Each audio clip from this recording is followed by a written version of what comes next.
Thanks so much. Well, it's wonderful to see where you are. That's one of the neat things about having a very international team is that we have people from all over the world with very different perspectives and different contexts for the technology that we're trying to develop. And I think it will help us in the long run to have all of these different inputs to what we're doing. Well, I'm going to officially record this as the day that the Crepe Myrtle basically attended the FPGA meeting.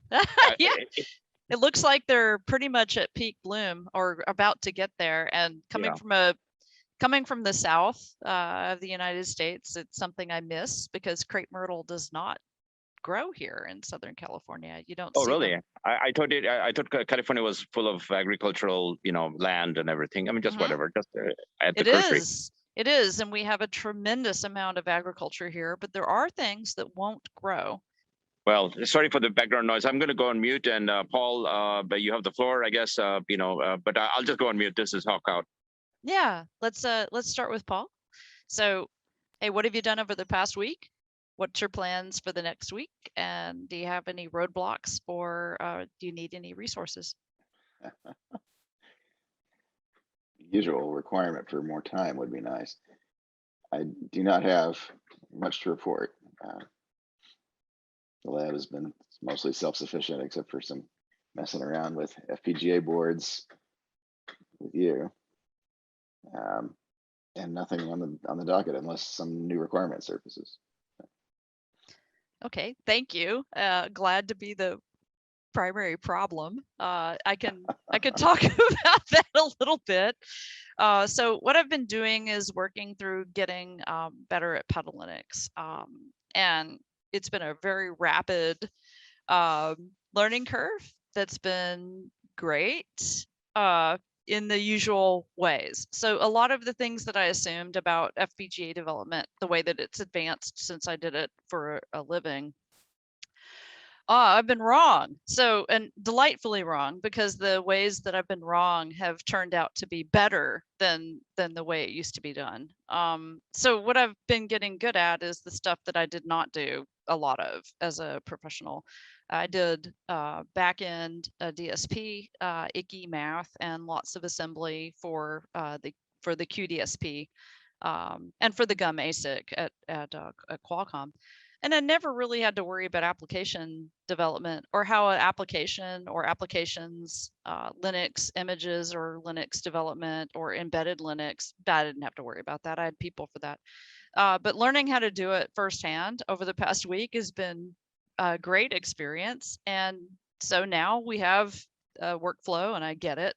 And wow, it's a great power to have. So I think I'm catching up with Swato and Anshul and the others that are more well versed in this particular part. And having the ability to just be able to boot up a bitstream and to just say, okay, the bitstream gets assigned to the programmable logic. If I had this earlier, then that would have been great. So now I'm looking very hard at what we need to do in order to make a application layer work for us for communication systems that's fun and easy to use. And that goes back to the question that we've brought up over and over again in terms of user interface and user experience. So I think all those questions that we have about making a good user interface are going to come up very quickly. And that's the sort of thing that needs to be handled by the A53. So those are the things that I've done over the past week. I tried very hard to get to the point of being able to host like a application on the development board, on the UltraScale board, that had a way for an operator, a user, to call up a web page and then manipulate GPIOs. It didn't quite get there before this meeting, but it's right there. So that's the next thing that I'm going to do.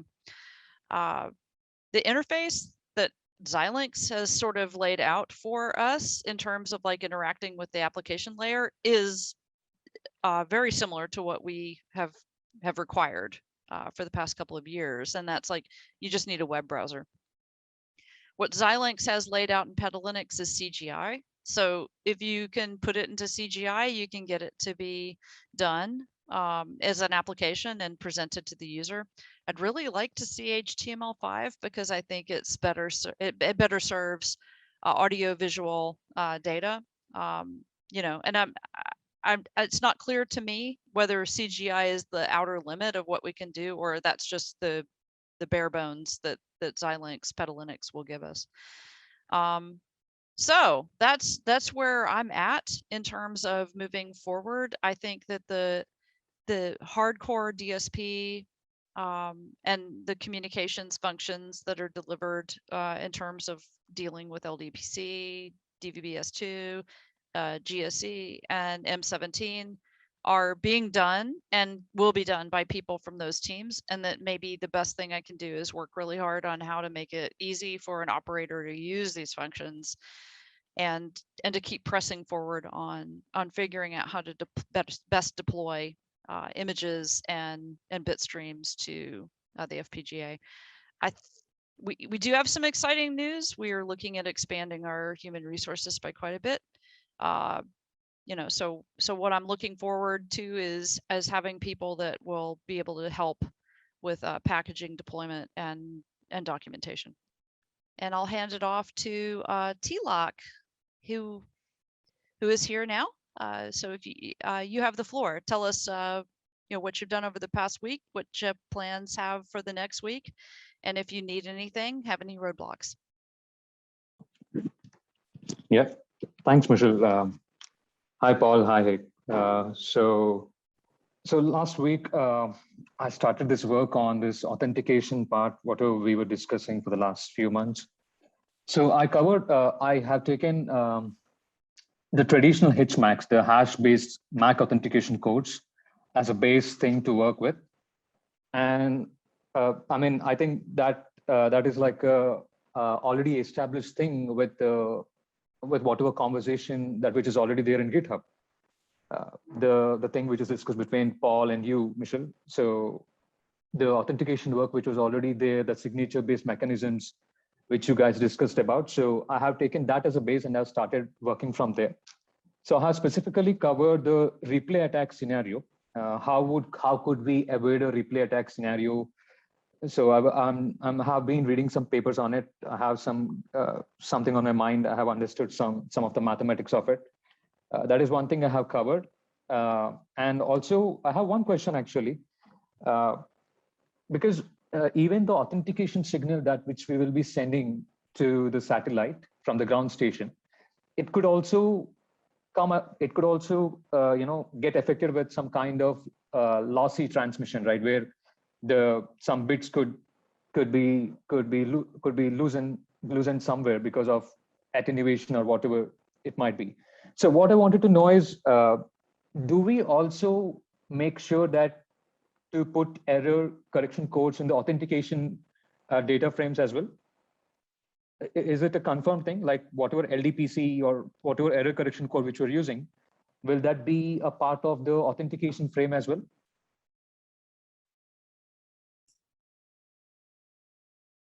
I'll try to take that one. Well, yes, the authentication messages will follow the same data flow as any other message on the uplink. So it would have error correction codes on it. If the protocol needs to be designed such that if the message fails for one reason or another, that the user station is aware of that and tries again for some amount of time and then gives up or increases power or whatever is necessary to close the link. Oh, okay, yeah, thanks for confirming that, Paul. So will that be LDPC, or do we have any preferred candidate that which have already zeroed on in, like LDPC, Polar, or which one would it be, if I may know? I think we have some preliminary ideas about what the uplink coding is. Michelle, I don't remember what they are. Yeah, I can help a little bit here. Everything for for our native uplink, which is a really good candidate for this particular channel and work, then we would be following the forward error correction in the M17 uplink protocol document, and I will send you that protocol, the link to their protocol document. So it's pretty good, standard forward error correction, and that would be a very good choice. I think that's the thing that we should do. So I'll send you the link to the document so you can review it. Sure, Michelle. I think that would help me. Yeah. So I think I'm done with that for the hash-based thing. Apart from that, I'm also exploring the lattice-based authentication mechanisms, which are like being more trusted right now, which is like a parallel work which I'm doing for someone else. So I'm having my hand on that as well. But I'm making sure to do this work with having the base as HMAX and doing this work. But I think as we progress ahead, maybe some months on the line, I may also look into this lattice-based authentication things also, which I'll update as we go on. But that's it for now. But apart from this, I have one other question actually. I keep on seeing the deep learning based links that are being posted in the forum. So I want to know if I may know, like, what is the specific deep learning application that we are targeting in the whole project? I just want to know what is the specific category we're targeting. Oh, that's a really good question. I'll take that.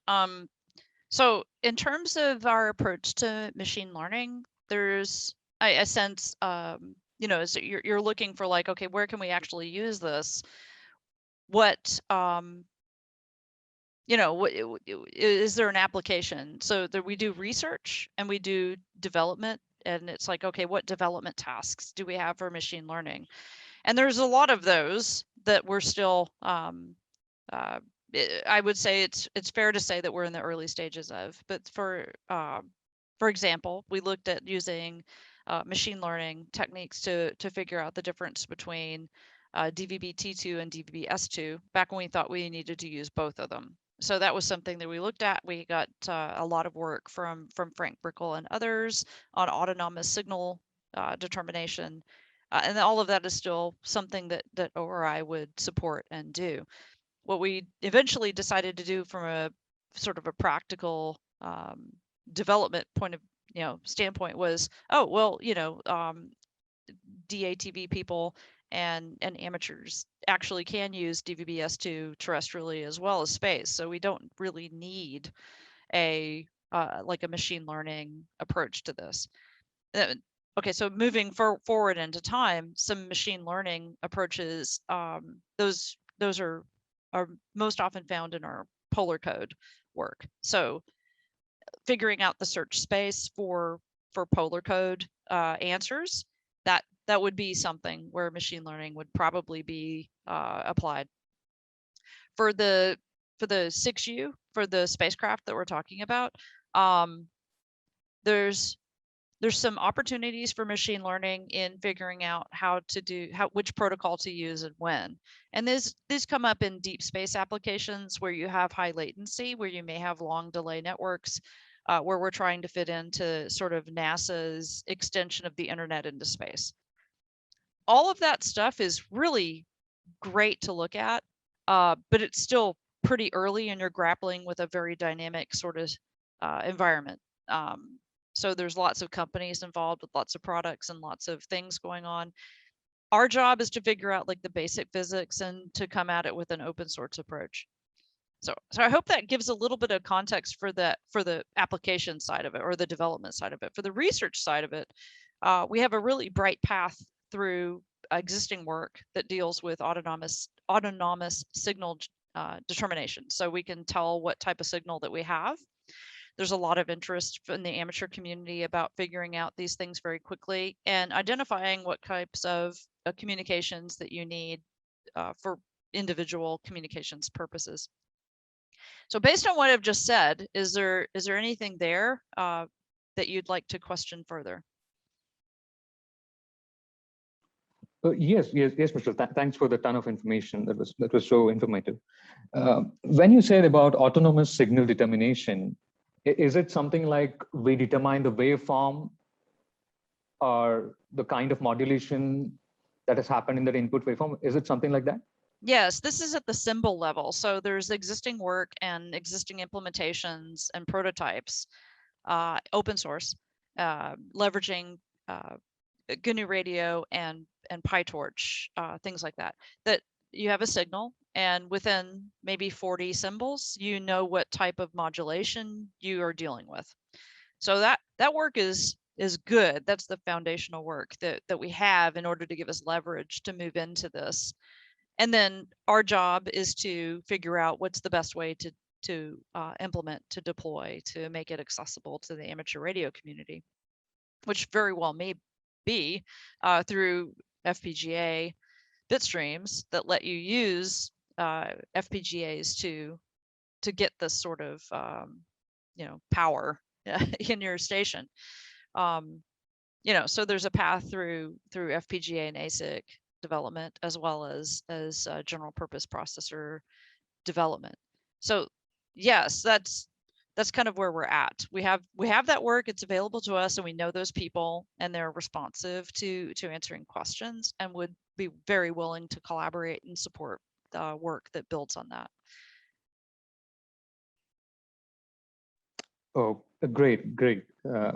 Cool stuff. Just a final question, and I'll wrap up. You also mentioned about the polar codes and searching its space, and we could use ML. Could you throw more light on that? Yeah, I wish I could. This is an area that is that's very exciting, because polar codes are arguably, they're the one that's a slight step beyond like LDPC.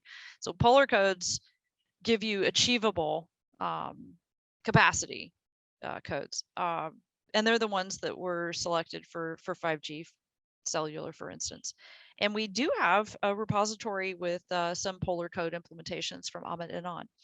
And I wish I knew more. I know enough to be very dangerous here, but it's an area that we are that we support, and that we think that should be available and accessible for amateurs and open source enthusiasts. We think that this should be a tool that you should have as a digital signal processing person, as a amateur operator. I think these should be accessible and available to the community.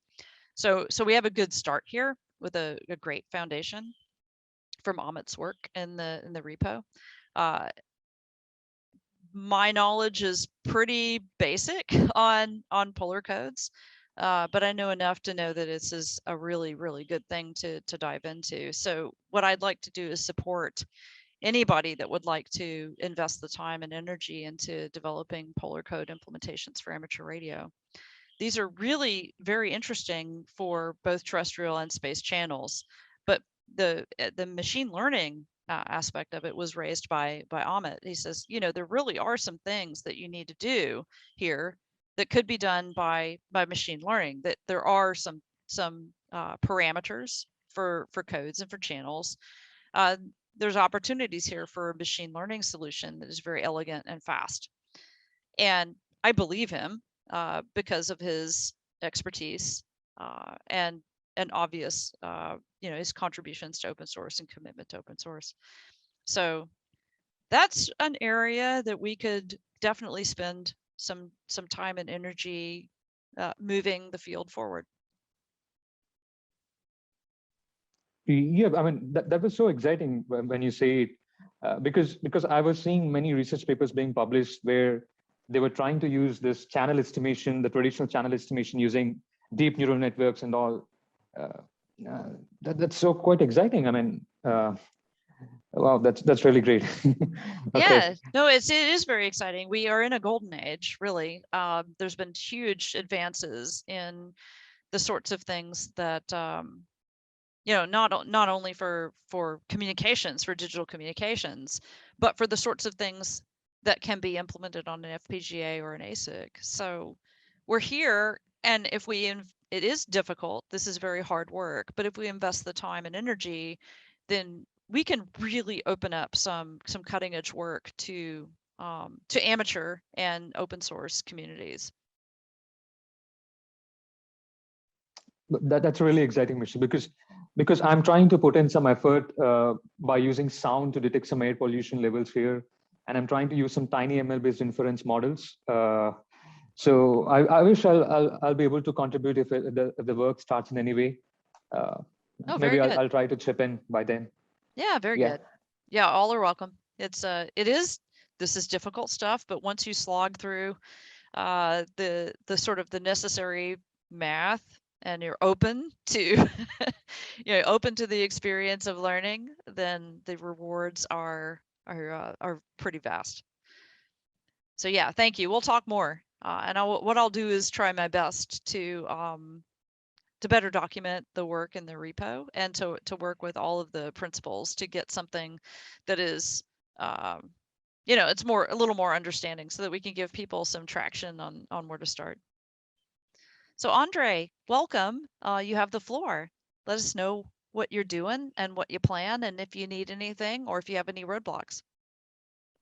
Hi, sorry. Oh, no problem. I'm so sorry for sorry for switching gears too fast. That was my fault. But yeah, please welcome and you have the floor. Yeah, sorry. I'm trying to test other configurations, other sets of parameters in the ZC706.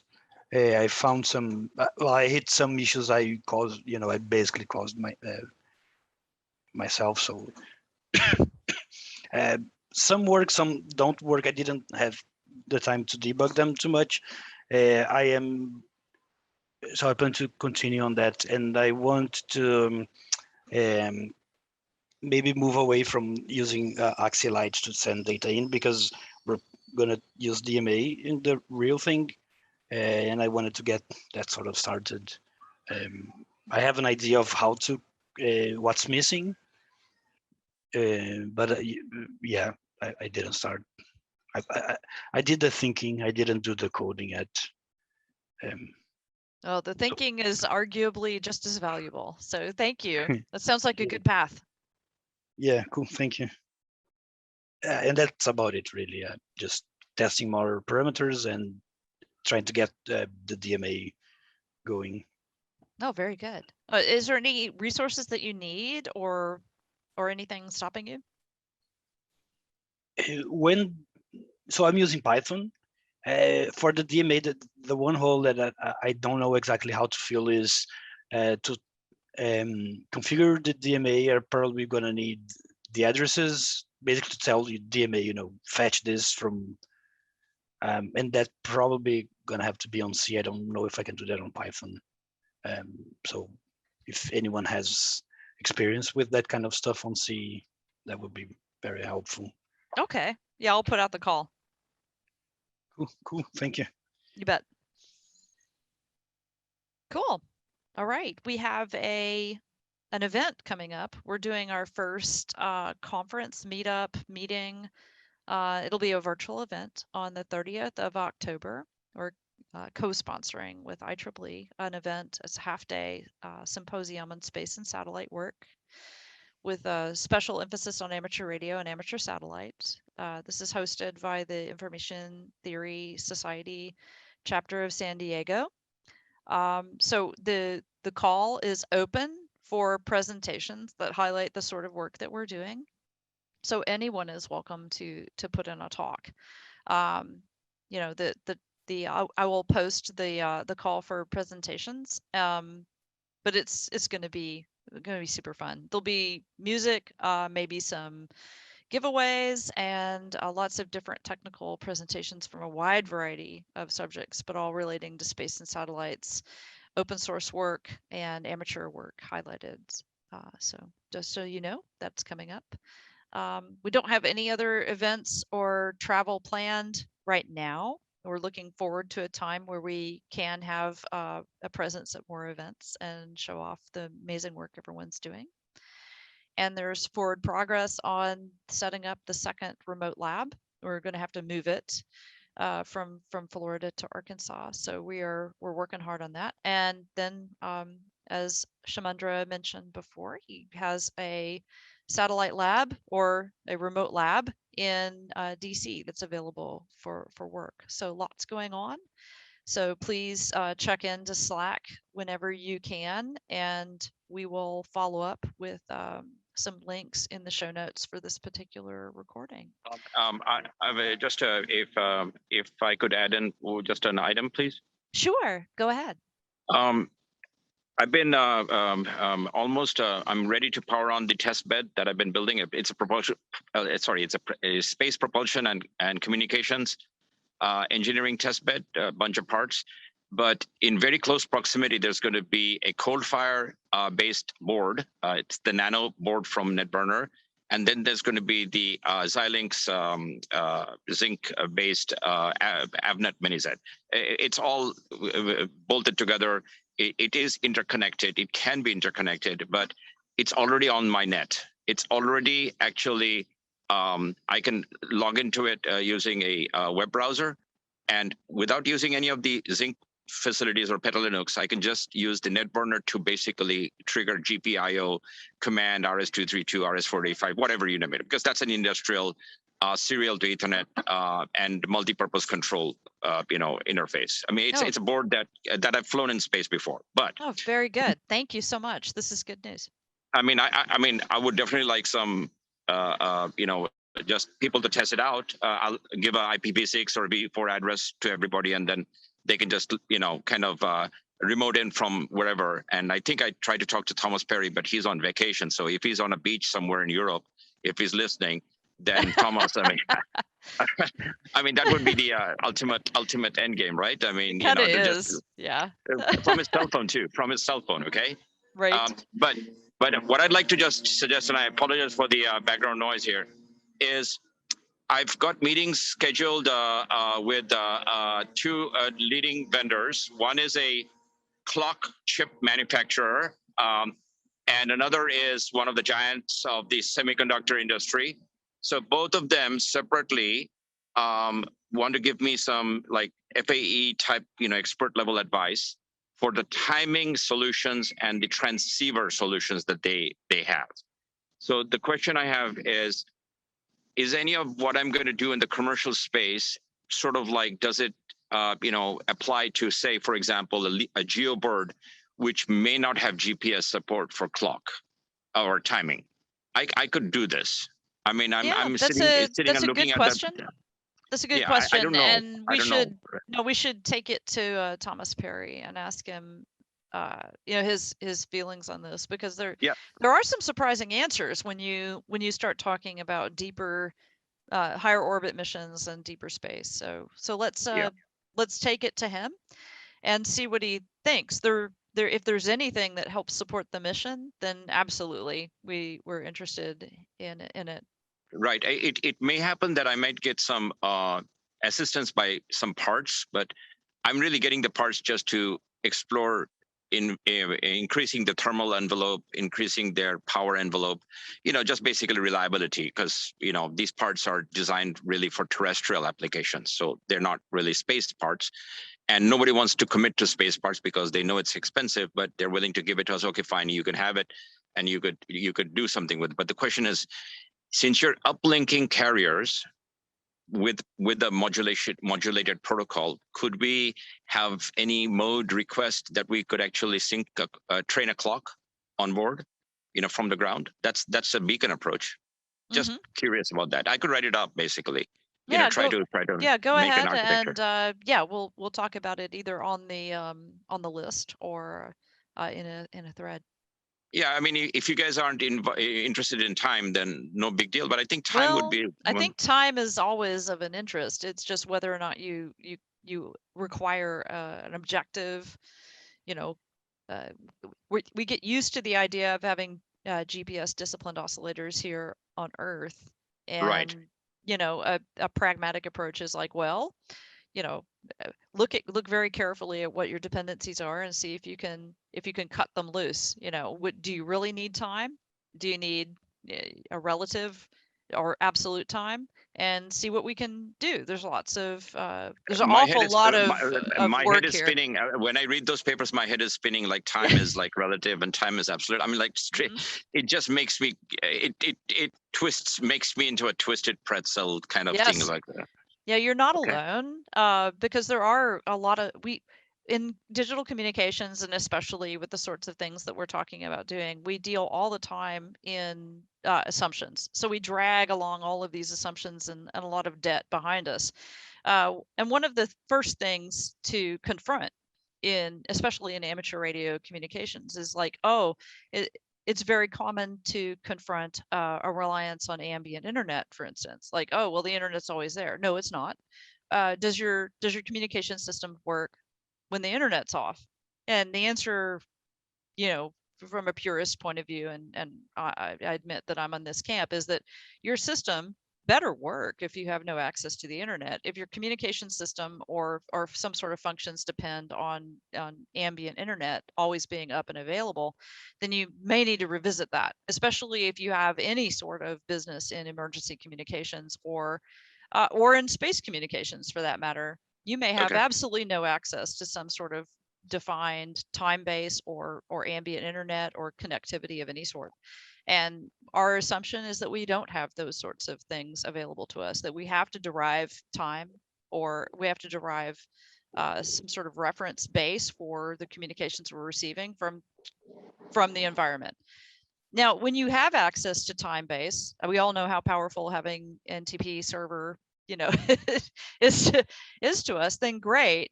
But designing that into the architecture is not what we've done so far.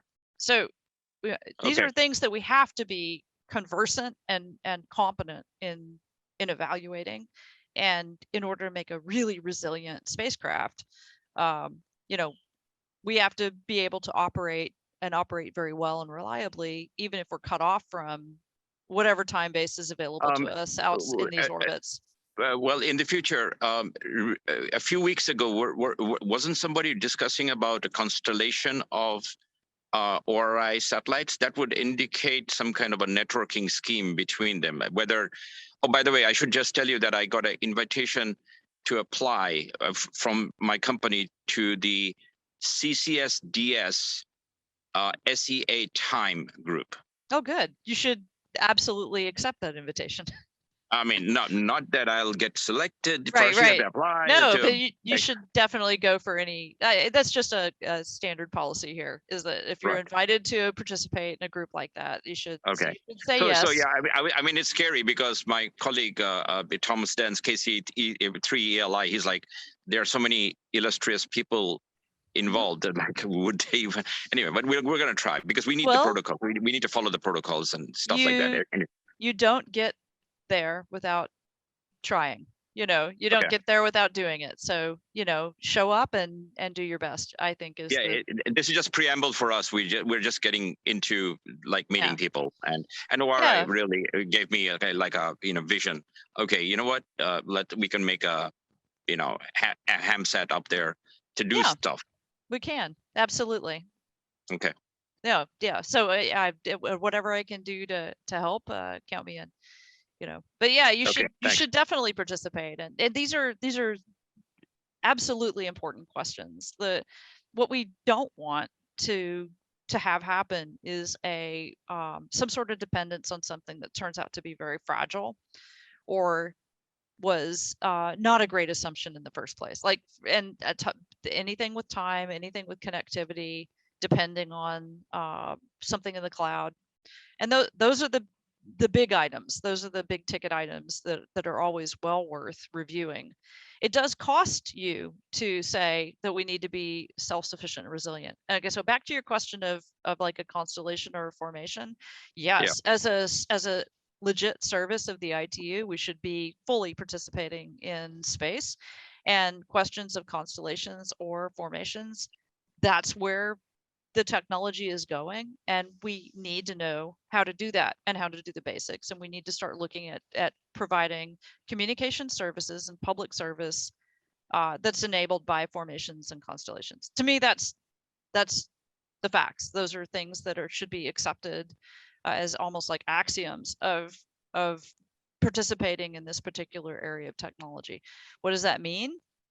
Well, that means that it's not a standalone spacecraft and you actually have to communicate with others. What does that mean? Well, that means that all of the networking you know, all of the heritage of networking, the knowledge of networking, best practices, figuring out the networking engineering, all of that comes with this.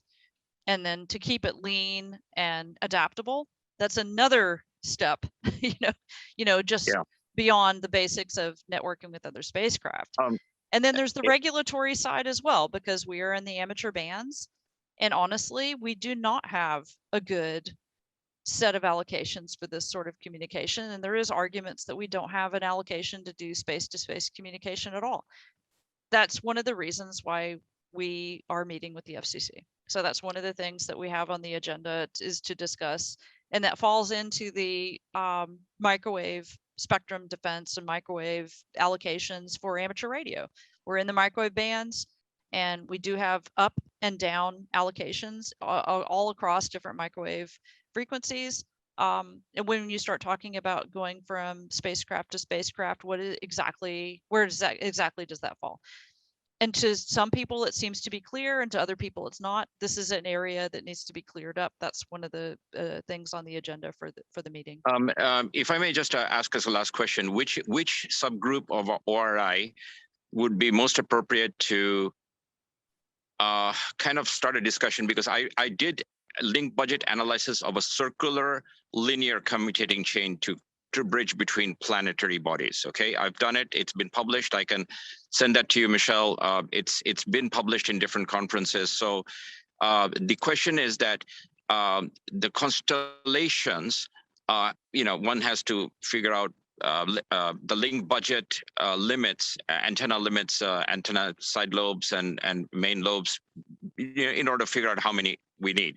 But my work, and I'm sure hundreds of other people's work, it's a substantial topic. So it would have to be a networking group, wouldn't it? Yeah, I'll back up and say that our structure at ORI is pretty flat. So if you have a question or an interest or a proposed project, that putting it out on the mailing list or on Slack in the general channel is the best way. Okay. And then Okay. if we have a body of people that want to dig in, then we set up a channel on Slack. And we do have a terrestrial networks channel for the sorts of stuff that we've been talking about with for example, M17. And for this sort of space network stuff, that's still totally okay to talk about in the general channel. So so we don't have, I mean, it's really pretty flat, and that lets us slide off the discussions to a subgroup as quickly as possible. So that's why we keep it that way. If you're okay, let me at least post the paper which has a graphic of a constellation that I actually calculated. Yeah, So that'd be the paper there, helpful. but the last figure, I'll just say that please see last figure for a potential starting point for discussion. I think that would be helpful, not just for the community and the ORI volunteers to see, but that's something that we might be able to take to the FCC and show that we've done that the community, including the academic community, which you're a part of, has this work published, that this is something that isn't something that is yet to be invented. Right. Obviously, because we have constellations and formations. Well, if anybody's a current academic, if anybody's great at doing OpNet or communications, like the whole chain, I would love to learn from that process. But I'm just saying that when you try to do all the modeling simulation, I mean that requires communication engineering. Yeah, for sure. So maybe somebody can take it as a bachelor's, senior bachelor's, or a master's project to just do it. Yeah. Why not? Yeah, very good. Okay, so well, that I look forward to that, and I'll help however I can. Yeah. So, all right. Any last comments from anybody here before we close down for the day? I have a basic question, if I may go. Sure, please. Yeah. So for the ground RF equipment that will be used to communicate with the ORI satellite, so will it be a handheld ham radio that we often see like on the off shelf? Or will it be a kind of customized thing that we'll be making ready? How will it be? That's a good question. Most of the handheld satellite operations are VHF, UHF.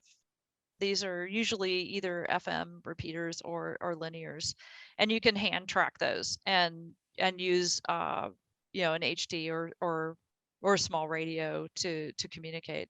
So for microwave, probably not. This is probably going to be a small dish that is pointed with a motor, and you'll use open source software to track a known satellite. So you're using TLEs to track it.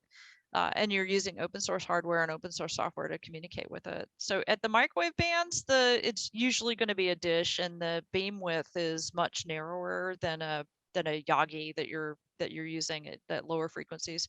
So that's probably what you'll use.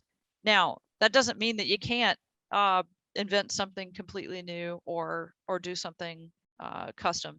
But in general, for the microwave bands, directionality becomes much more critical. If you think of it like in terms of a filter, the Q factor is much narrower. So the narrower beam width at microwave means that you're going to be using a small station with motors that points a small or even a large dish. So we're thinking like we're trying to make it possible where you can use a 18-inch DSS dish. It might have to be a little bit bigger in order to take advantage of the adaptive coding and modulation, so that you get a little higher data rate through, and then all the way up to more than a meter to up to 2 meters. So the sort of the traditional amateur payloads that are at lower frequencies, yes, you can get away with hand pointing. At microwave, that becomes a lot harder, and it needs to be turned over to automation and computer control. Great. That did help me. Yeah, thank you. Oh, very And happy. also, yeah, just to mention to what Samudra has just mentioned about the OPNet that we just mentioned about. Yeah. So just reading a research paper on a very similar lines about how to upgrade the ground station to satellite with respect to updating the authentication key. So there were many mentions of OPNet simulation platforms in it. I don't know if it's related to the work he's doing.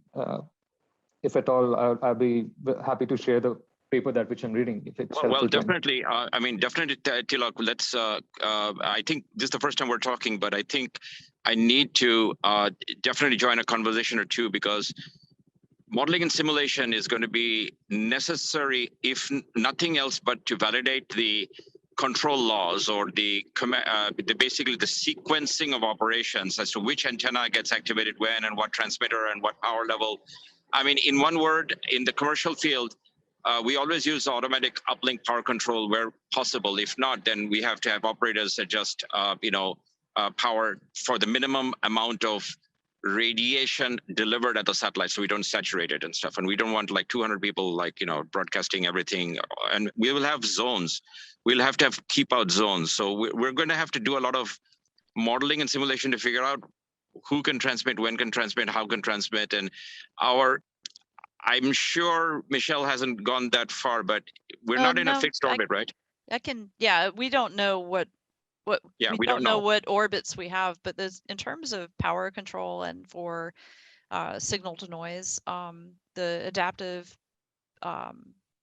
coding and modulation actually accommodates a huge part of this question.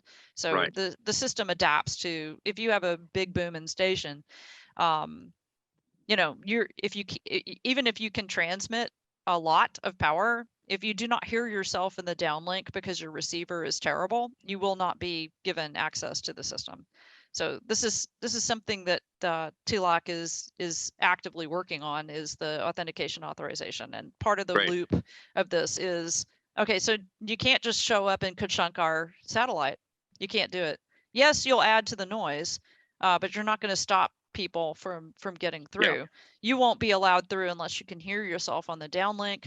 And then once you pass that test, because your transmitter and receiver are lined up and you have enough power and enough capability, then you're in the channel list. You're accepted onto the station.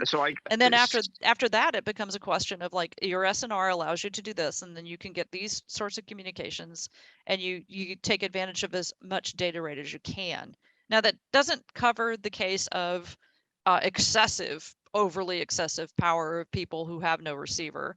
This doesn't cover the case of people with receivers that have no transmitter, but they're allowed to listen to whatever. They can listen to any transmission whatsoever. So- Just a last comment on that. I mean, I'd love to chat this, once the meeting is over, in the next few days. But isn't a regulatory requirement going to be imposed upon you to, basically have the ability to control, who gets to use your resource, but also so that you can shut it off in case another operator wants you to shut it off or something, right? So you have to be able to, for a repeater of any type, you have to be able to shut it off. That's true. So if you, this is covered under the FCC rules for amateur radio. So when you put something in space, you do have to be able to control it. That's for sure. So yes, the answer to that question is yes. Anybody can receive any amateur signal. So anyone should be able to receive any of the downlink. We cannot use any codes that obscure the meaning of the downlink. All of that stuff is open and published, and anyone can receive. Who can transmit? Well, you have to have an amateur radio license. But beyond that, for this particular system, unless we're just doing a pass through like we've talked about, where we set aside some channels for and we just simply digitize them and they appear on the downlink, as is. For native uplinks, for digital uplinks and digital downlinks where we're doing a regenerative repeater, then yes, they not only have to have an amateur radio license to be able to legally transmit, and that's on them. We don't have to check. If we get a report that somebody's doing something illegal, then okay, we have to deal with that. But not only that, we require that they have to be able to receive themselves on their own. That there has to be a loop here. So that's the sort of loop, this control loop, this useful or usability or functionality that we've been talking about, is to prevent operators just showing up, blasting the satellite with a transmitter, expecting to hear themselves on the downlink. If they've done absolutely no effort to set up a receiver so they can monitor their own signal, then they're not passed through as digital traffic. Okay. So that's Good. an extra sort of hurdle that we have put in there. It's not a linear transponder. This is a regenerating repeater, and we have a sense of like, okay, if you're going to show up in a channel and request a channel from our system, then you have to be able to hear yourself in your own downlink. And as soon as we get that, we know that you have a really healthy transceiver, and you get to be part of the conversation. Until that happens, then you're just noise. Okay. Well, hopefully we'll get into some discussions through the general, a Slack channel, and that. Paul, did you want to comment?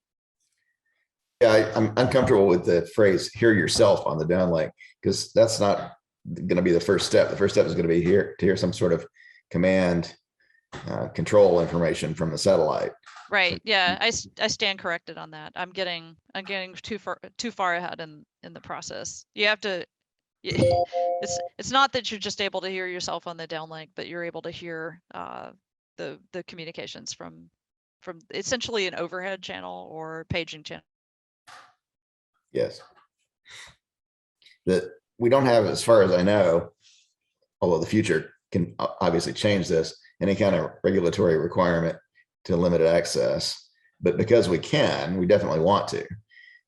That would be one of the big improvements for being digital over the linear transponder. We want to leverage that as much as we can and do the best job that we can to provide some sort of accountability and ability to control access when it becomes necessary. Although the baseline, we hope, will always be that everybody has access. True, but Paul, there have been complaints about pirate transmissions on satellites before, and it's been a big deal. So I'm just saying that if we adopt a policy in the that influences the architecture as a policy, written policy that we will actively manage access, then that should be announced that you just can't go CB to the satellite, or drug lord to the satellite. Right. But Right. you'd have to announce the policy though. You'd have to, give adequate notice. Mhm. Maybe every 15 seconds repeat, this is an authorized satellite or whatever. I don't know. I'm just making up things. But pirate transmissions have been very seriously hampering a lot of satellite networks in my own field. That's all. Yeah, we hope our design will prevent that. Yeah, I concur. That's one of the things that when we were actively pursuing the Rent-A-Geo plan to rent EchoStar 9 transponder, the top priority from EchoStar was not to interfere, to limit the shenanigans that could happen with sort of uncontrolled uplinks, and to figure out a way. And their way is, well, the only people that will have the equipment that are allowed to transmit, are people that we authorize. So that's one way to do it. But taking a reality on the ground, like, okay, here's a problem. This is a problem, and given human behavior, given the tools that we all have available to us, this amazingly rich ground of transmitters and SDRs and capabilities. It really is a golden age for this. You can easily see where somebody could inadvertently or advertently wreck a communications channel in space. So given that, and looking at it long enough and using a set of best practices, what have we come up with? Well, we've come up with what we've come up with, which is there is this control loop, and we are a digital system, and we're not a digital system that is a transponder. We actually, digitize and can process what we receive.